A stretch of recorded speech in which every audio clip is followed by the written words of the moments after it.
Hi, everyone, and welcome to another episode of Pickleball and Politics, where I combine my quest to stay out of the kitchen with my passion for politics. I'm going to tell you, I sort of have to whisper. If I talk in my regular voice, I have laryngitis. If I whisper, I don't. It's crazy. I told you last time I saw you that I had a cold. I picked it up in Detroit, and ever since I've had COVID the natural way, anytime I get sick, I end up with this laryngitis. I've had 3 bad colds this year, which is weird unto itself.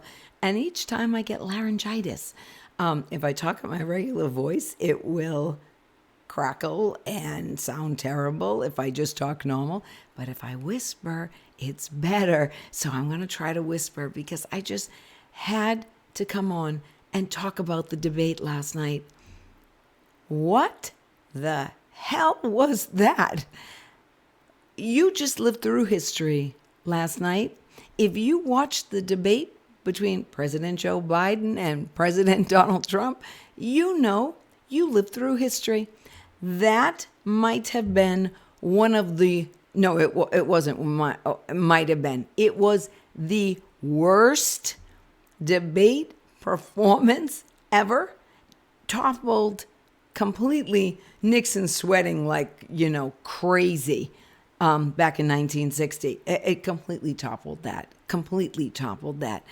But what happened? You know what happened?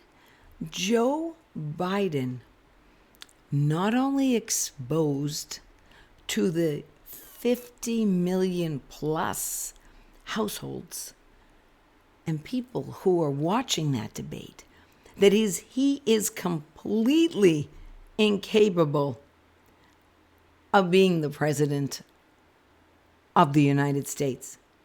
He also exposed himself to the entire world that the leader of the free world is not capable.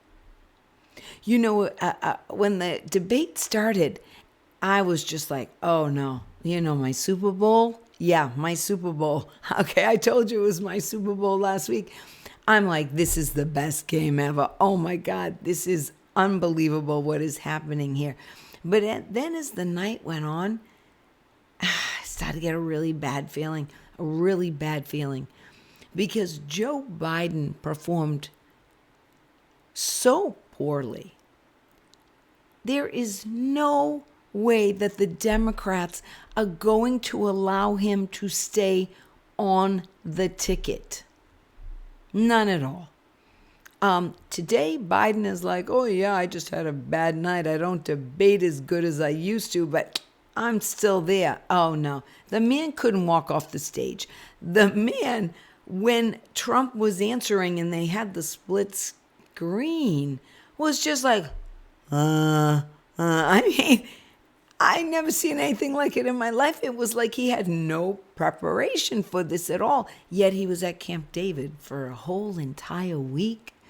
What'd they do to him for a week? Supposedly he was having preparation for this debate. Well, there were a lot of rumors going around of what they were doing at Camp David. I think maybe they were trying to make him worse instead of better now. It was unbelievable what went on. So as the night went on, I started to think, I don't know if this is good. I'm still not sure if Trump agreeing to this debate so early in the election cycle was a good thing, because now it gives the Dems a little chance. If this debate wasn't until, the end of August, the beginning of September, like they normally are, the Democrats wouldn't have any chance at all to replace Biden on this ticket. But now they do. I just don't see how the Democrats can allow this to continue. At this point, it's elder abuse. It's elder abuse. But more importantly, we are at risk because the entire world right now knows that our president is not able to handle the crisis. And I do not believe that he is able to handle the day-to-day activities and responsibilities that go along with being the president of the United States. So that you have to ask the question, who's really running the country here? Who's really calling the shots? It's just so much to comprehend. Right now, today, if the election was held, Trump would win in a landslide. Today, a poll came out. Trump is ahead of Joe Biden in New Jersey. In New Jersey, the bluest of states. Trump is ahead. It would be an utter landslide if Joe Biden was to remain on the ticket. Now, of course, you're going to have that 35 solid percent who are going to stay with Joe Biden no matter what, or maybe they would just stay home. I can imagine a lot of Democrats just not showing up if Biden was to stay.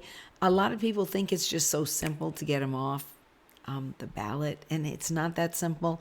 And one of the biggest concerns is the money. I think he has something like $200 million in the Biden-Harris campaign.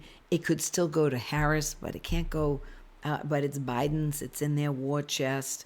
I'm not an expert on campaign finances, but the money is a problem. I just can't imagine that the Democrats will allow this. Tonight, the New York Times was asking Biden to step down. Last year on this podcast, I predicted to all of you that Joe Biden would not be the Democrats' nominee for president of the United States.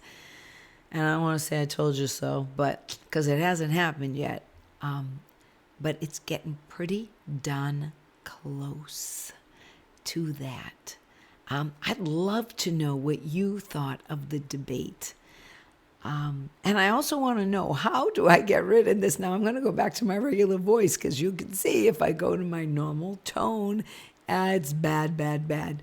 But if I whisper, I'm okay. So I guess I got to whisper. I'll tell you, somebody should be pulling the fire alarm at the DNC. That's for sure, because you know what? You got a problem. That is for sure. Okay, you know where to reach me. You can get me on Instagram or Getter at Pickleball and Politics. You can reach me at X at Pickle and Paul, or leave me a message right here on my YouTube channel, Pickleball and Politics. Tell me what you thought of that disastrous performance by Joe Biden last night. All right, until next time, I'll see you again soon on Pickleball and Politics. Oh, and if you have tips, let me know.